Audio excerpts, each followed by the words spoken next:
انہوں نے کہا کہ شعیب، تمہاری بہت سی باتیں ہماری سمجھ میں نہیں آتی، اور ہم دیکھتے ہیں کہ تم ہم میں کمزور بھی ہو، اور اگر تمہارے بھائی بند نہ ہوتے تو ہم تم کو سنسار کر دیتے، اور تم ہم پر کسی طرح بھی غالب نہیں ہو۔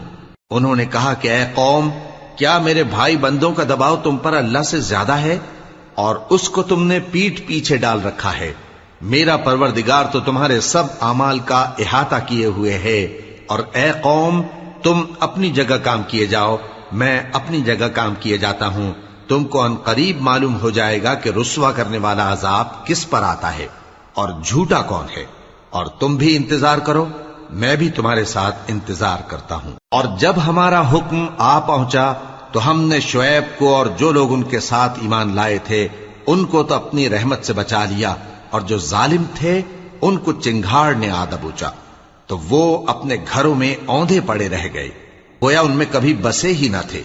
سن رکھو کہ مدین پر ویسی ہی پھٹکار ہے جیسی سمود پر پھٹکار تھی، اور ہم نے موسیٰ کو اپنی نشانیاں اور دلیل روشن دے کر بھیجا